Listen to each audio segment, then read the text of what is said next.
Today we're looking at the 7 lyrics that will make you question your existence. Sure, the songs may come wrapped in dreamy melodies, but hiding in the packaging is a little existential crisis that needs unpacking, and who better to do that than me, the voice in the void. Now, these lyric videos usually have no specific order, but this time I've tried to fight my paralysis demon that is structure and arrange them in a specific way for you. What way, you ask, or rather the voice in my head asks? Well, as we'll be looking at lyrics that concern our existence, I thought best to start with a lyric by David Bowie which personifies time as a cruel mistress, and as we go along we'll get to more enlightened lyrics that will give you a greater sense of appreciation and acceptance for the hand you've been dealt. Oh, and I know I'll miss some good ones, so feel free to let me know your favourite existential slices of wisdom that shake the fabric of reality down below. So with that out of the way, let's look at the starman himself, David Bowie, with his aptly titled song, Time.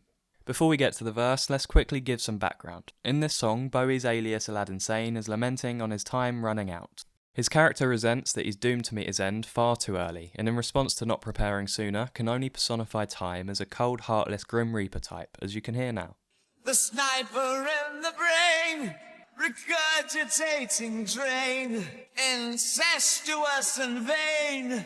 With Bowie comparing time to a sniper in the brain, he's riffing off the opening line of the song that reads, "Time is waiting in the wings." It adds a cowardly and cold dimension to how our number gets called when our time's up. With the second line, regurgitating drain, even without specifying what the drain is actually regurgitating, it's still an unsettling image, almost unnatural, which plays into the trope of time being a trickster, cheating the laws of physics. The third line's even more intense, incestuous and vain. I could get the wrong end of the stick with this one, but in my opinion, time is labelled as incestuous because it takes anyone and everyone, no man's left behind. To Bowie, that insatiable need to devour everyone is framed as vanity. It's a vain display, a show of power. Moving on to number 2, it's the most suggested song on my channel, but rightly so. With the same name as Bowie's song and coming out in the same year, it's Pink Floyd with Time, written by Roger Waters with what I think is the best line in a song full of gems. And then one day you find 10 years have got behind you. No one told you when to run. You missed the starting gun. The theme of this line is regret, and it's a sobering warning to not waste your life. From the writer's perspective, they're asking you to not make that mistake of wishing you would have known the shortness of life earlier and lived it to its fullest.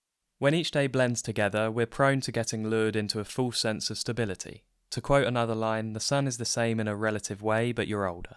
If you don't save a life, before you know it, 10 years will have passed you by. Living this way, reality is working on a delay, always late to grasp the message. There's tragic irony to the clarity you have of missed time, not when you're young, but when your vitality is weakened. I mean, as soon as I get the most mild ailment, like an ulcer, I go straight to the bargaining stage, vowing that when I'm healthy, I'll appreciate it more than I ever did before, like I'm Scrooge being confronted with the ghosts of Christmas past. But then, when I'm healthy again, it's business as usual. Going back to the missing the starting gun line, it hits hard because it taps into the universal condition of having regrets. We all have at least one thing we regret, right? Yeah, it might be controversial, but I'm of the opinion that if you claim to not have any regrets, you're being dishonest. The director Orson Welles said it best. It's incomprehensible when people say they don't have regrets. Mine are as countless as the sands of the desert. So no matter your age, we all have regrets. We can't just pretend we don't have them, but what we can do is not dwell on the what-ifs, asking yourself what could have happened if you did things differently. Next up is this lyric from the song Hurt, which is a cover of a Nine Inch Nails song, but I couldn't resist using Johnny Cash's haunting version. Beneath the stains of time, the feelings disappear. Again, we're in the realm of regret, but the difference being here is the fading of past regrets, with the feelings disappearing over time. Even though Cash didn't write this, with the context of him singing when his vitality is dwindling adds another layer to the song.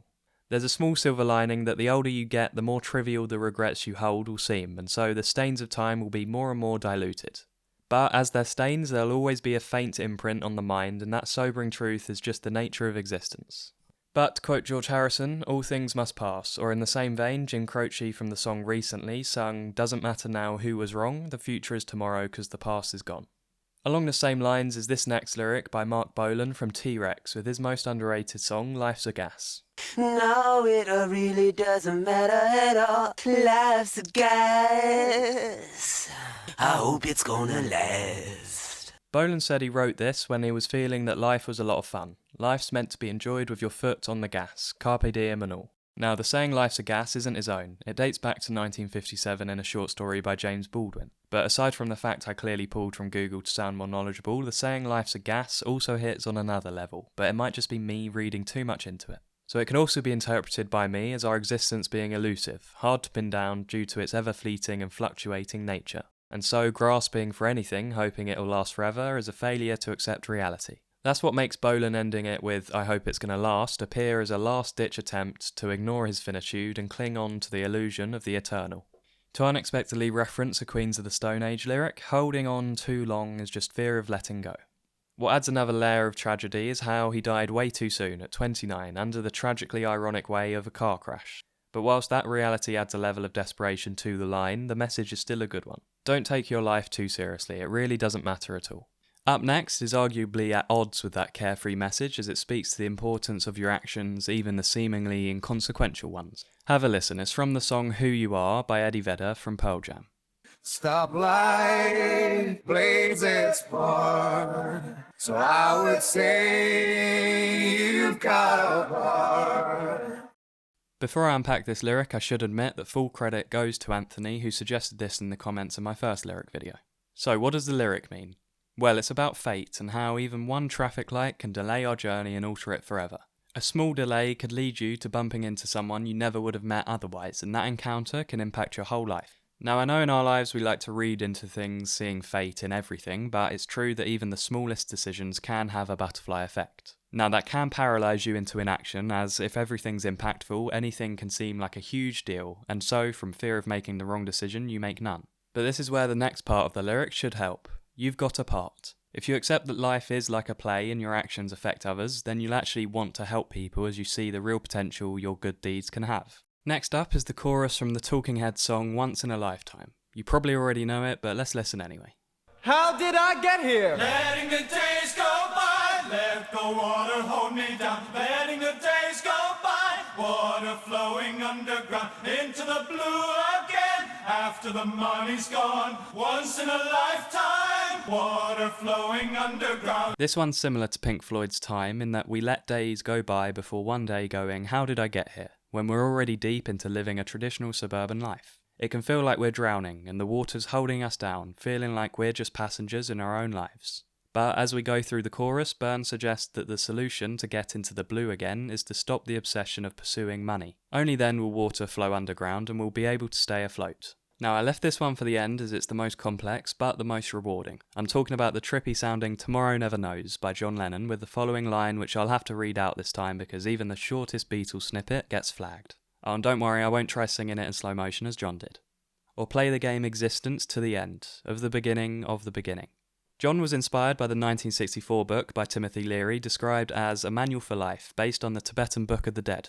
With this line specifically, according to the Beatles Bible, he saw this Tibetan knot and was inspired. It's an important symbol in Hinduism and Buddhism and symbolises the cycle of life, birth and rebirth, which is called samsara, and how enlightenment comes when you accept that it's all connected. Back to the line, however you choose to live, it's a cycle, and so, by definition, it comes back around. It's not a straight line. Now, I get why you might want to tap out when you hear that, but let me quickly extend a philosophical olive branch to the philosopher Friedrich Nietzsche. Nietzsche was influenced by Eastern ideas, most clearly in his concept of time as being cyclical. He called this eternal recurrence, the idea that what you experience has already happened and will happen again. Now, I'll resist getting carried away, check my video on Nietzsche if you want to hear more about that. Back to the lyric, if you see existence as a Tibetan knot, all joining together, you'll be able to learn to play the game existence to the end on your own terms, with your eyes open. If that melted your brain, I can only apologise and call it a day there. Thanks for watching, and if you want more where this came from, check out my overthinking playlist to quiet the noisy mind. See you next time.